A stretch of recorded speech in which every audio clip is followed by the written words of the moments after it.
August 2nd, 9,000 feet up, atop of the Sacramento Mountains in New Mexico, a state of the USA.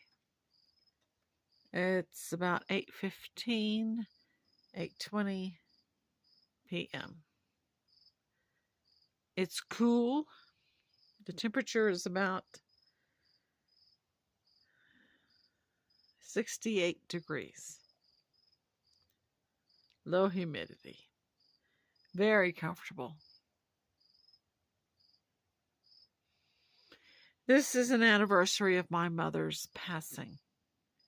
She passed when she was age 84. Unlike me,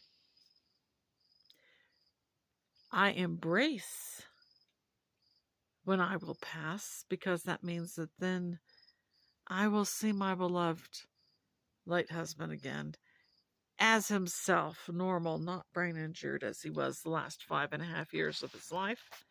Totally changed man.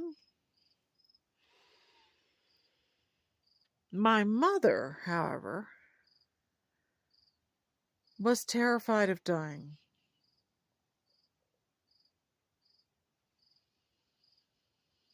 She was raised Southern Baptist. She didn't remain Southern Baptist when she got married. How old was she when she got married? I think for the first time, my mother was married 3 times. The first time, I think she was 21.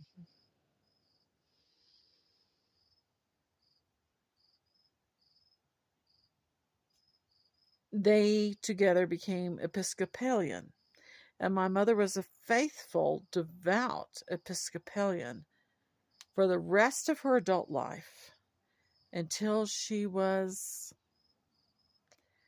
way up in her 70s when me raised Episcopalian. I was born and raised Episcopalian. I had nothing to do with the Southern Baptists, although I admire Southern Baptists. There's nothing wrong with them. I mean, heck, throw a stick in Texas and you're more than likely going to hit a Southern Baptist. They're very prevalent in Texas, which is where we're from. I'm not a native Texan, but my mother is. She was born in Fort Worth. And my great-grandfather, her grandfather, was a Southern Baptist pastor. Oh, look, there's one of the feral kittens. I don't know. No, this won't show them. Running around. They won't let me touch them. Won't let me touch them at all. If you're wondering about these feral kittens, you can go back and look at the previous couple of videos. At any rate, despite the fact that my mother left the Southern Baptist when she was 21 and was Episcopalian and, Daughters of the King, Altar Guild, all of that. A devout Episcopalian for most of her adult life. I got fed up with the Episcopal Church when they started saying, well, there were a couple of priests who had said that abortion is a gift from God and that God loves abortion. Now, I could not write that off as wackos backies. Like I could write off so much else that was suddenly changing. Because one of them was a seminary head, which of course will influence other priests. And also, that was so evil a thing for these priests to do. Had they been disciplined, fine. But they weren't. They were not disciplined. Nothing happened to them as a result of what they did. And combining that with some other things that were going in the church, I realized that a reorganization turning into a new denomination like agony, those of you who are former Episcopalians, or you'll know what I'm talking about, agony, or North American, whatever. They reorganized themselves into all these different denominations. But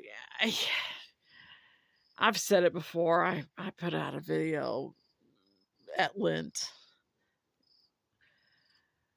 Um, I realized that the Episcopalians who would join such a thing were just the church of self-righteous hypocrites. My sins aren't as bad as yours.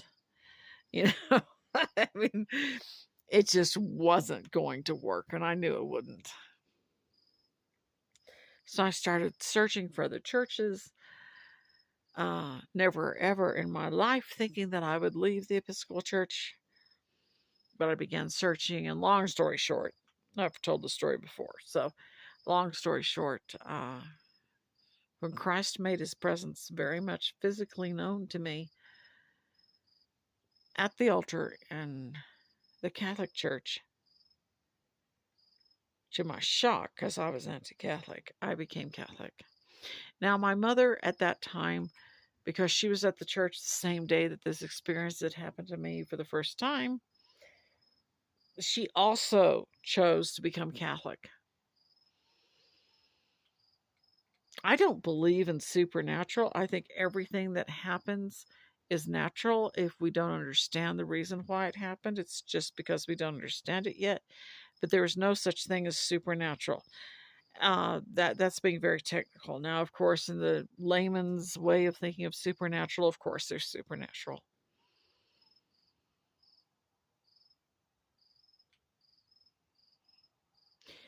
But back then, when this had happened, which was 2009, my mother was so much more open to the supernatural and miracles and things than I was.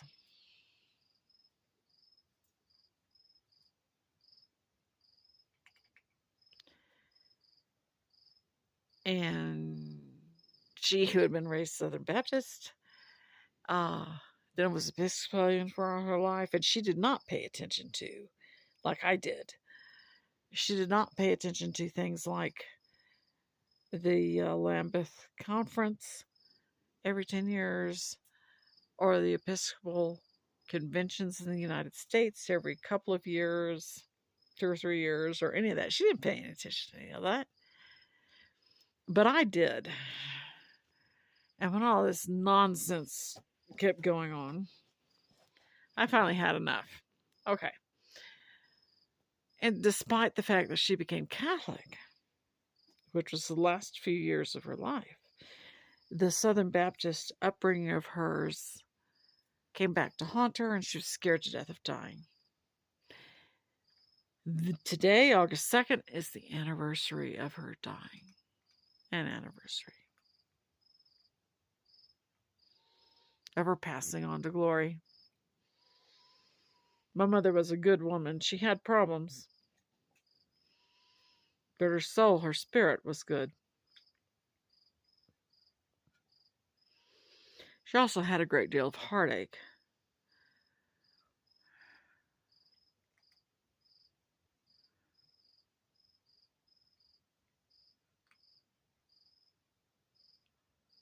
I probably shouldn't be talking about this, and who knows, I may not upload this video. If I do upload it and you're listening to it, because I've decided, oh, what the hell. But today I saw that the veterinarian in Cloudcroft announced that her husband had passed. I don't know if her husband passed today, August 2nd, or a little bit earlier. He was a much younger man.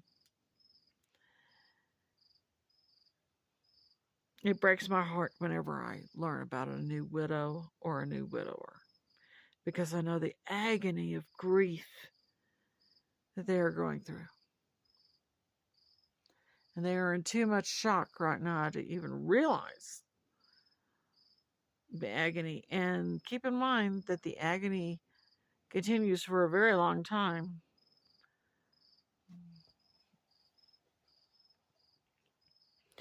It's something one does not get over. Rather, one gets through it.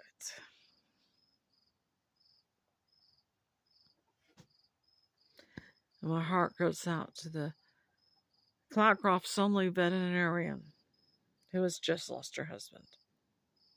She's the particular vet that the feral kitten nonprofit group uses for spaying and neutering feral kittens. And these kittens are still around. They've had their food bowl, and I don't leave food out at night. Oh, you can't see their food bowl.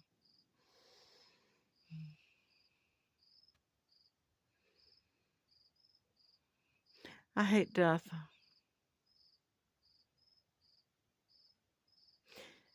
And parents who have lost their children.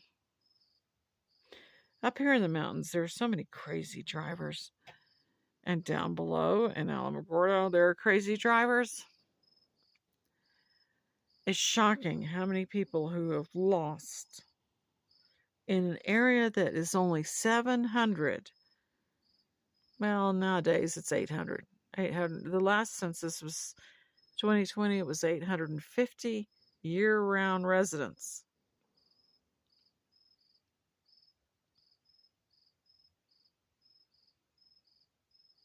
Yet it's shocking how many people are killed on these highways. Not only up here in the mountains, but down in Alamogordo, which is a desert city, at the base of the mountain, down in the desert. Oh, there's a feral cat, but no, that camera's not catching the feral cat. They won't let me get near them.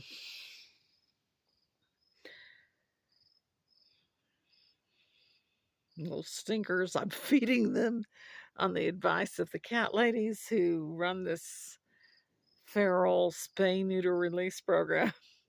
And the little stinkers, I feed them and they won't let me get near them. They won't let me touch them at all. Any rate, parents who lose their children. There's way too many of that up here too. And they lose their children as in adult children, either by accidents on the roads or in some cases by horrible situations, for instance, a brain aneurysm or some such health issue that just suddenly happens, and their child whom they were talking to on the phone or talking to in person the day before goes to bed and then dies in the night in their 30s.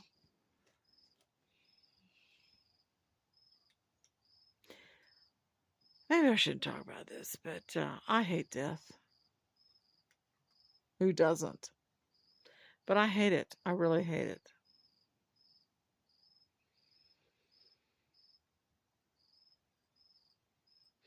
I hate brain injury. And that's what happened to my husband. He was not the man I married. He was not the man I fell in love with. He is not the man I adored and who I felt like I belonged by his side. He turned into a monster through no fault of his own. Do you ever wonder about God? Now, for me personally, I have never lost my faith in God. I believe God exists and I believe that He created us, and for that reason alone, we owe Him worship.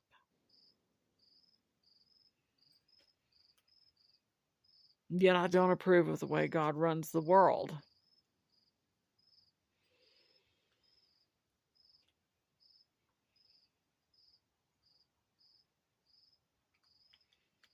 There's so much suffering.